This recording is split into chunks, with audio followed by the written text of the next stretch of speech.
శక్తి aunty ANM అక్క ఎక్కడికో వెళ్లి వస్తున్నారు. ఊరి చెరువు దగ్గర్నుంచి వెళ్తుండగా వాళ్ళని కొందరు మహిళలు పిలిచారు. కమల, విమల, సునీత చెరువులో బట్టలుతుకుతున్నారు. శక్తి ఆంటీ ఏఎన్ఎం అక్క కూడా వాళ్లని చూసి ఎంతో సంతోషించారు. కాని వాళ్లు చూసిన మరో సంగతి వాళ్ళకి కొద్దిగా చింత కలిగించింది. తాము బట్టలు ఉతుకుతున్న చోటునుంచి సునీత లేచి కొద్దిగా దూరానికి వెళ్లి చెరువులో నీళ్లు తీసుకుని తాగింది. ఏనమ్మక్క, వీళ్లతో ఇక మాట్లాడక తప్పదేమో. సరిగ్గా చెప్పావమ్మా. మీరంతా బావున్నారా? మీరెలా ఉన్నారు? నేను బానే ఉన్నాను. నేను కూడా. ఇవాళ ఇలా వచ్చారేంటి? మేమిద్దరం ఇట్నుంచి వెళ్తున్నాం. మిమ్మల్ని ఒక మాట అడగాలర్రా. ఏమిటాంటీ? మీరందరూ ఈ చెరువులో నీళ్లనే తాగుతున్నారు కదూ? అవునాంటీ. అంటే నీళ్లని కాచకుండానే తాగేస్తున్నారు కదూ? ఇందులో నీళ్లు శుభ్రంగానే ఉంటాయాంటీ. చూడండి ఎంత శుభ్రంగా ఉన్నాయో. అవునమ్మా, ఇందులో నీళ్లు చాలా శుభ్రమైనవి. ఓసి పిచ్చి పిల్లల్లారా, చూడడానికి నీళ్లు శుభ్రంగా కనిపించినంత మాత్రాన అవి శుభ్రంగా ఉన్నట్లు కాదు. ఏంటాంటీ మీరనేది?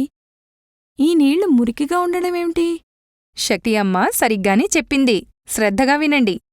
నీళ్లల్లో ఉండే ఎన్నో పదార్థాలు మన కళ్ళకి అస్సలు కనిపించవు. అవేమిటంటే కీటాణువులు, జీవాణువులు, వైరస్, పురుగుల వగైరాలు. ఇవన్నీ మన శరీరాల్లో రకరకాల రోగాలని పుట్టిస్తాయి. ఏ ఏ రోగాలు ఏనమ్మక్కా?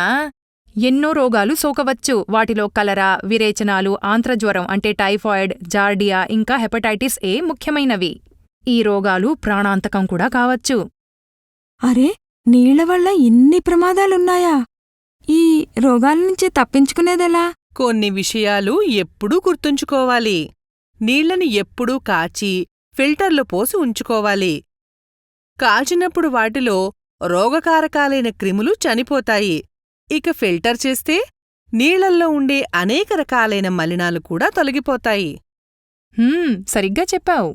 కుండలు వగైరాల్లో నుంచి నీళ్లు తీయడానికి శుభ్రమైన పొడవాటి కాడ ఉన్న పాత్రని వాడాలి. ఇక నీళ్లతో నిండిన గ్లాసుని పట్టుకునేటప్పుడు గ్లాసు లోపల వేలు పెట్టి పట్టుకోకూడదు. అలా పట్టుకుంటే వేళ్లకి ఉన్న క్రిములు వగైరాలు ఆ నీళ్లల్లోకి చేరవచ్చు. ఇంకో విషయాన్ని కూడా తప్పక గుర్తుంచుకోవాలి. తాగునీటి వనరు ఎల్లప్పుడూ పరిశుభ్రంగా ఉండాలి. మీరు బట్టలుతికే నీళ్లల్లోనూ, పశువులని కడిగే నీళ్లల్లోనూ మురికి చాలా ఎక్కువ మోతాదులో ఉంటుంది. కొందరు నదుల్లోనూ చెరువుల్లోనూ మలమూత్రాలు కూడా విసర్జిస్తూ ఉంటారు. అది మంచిది కాదు.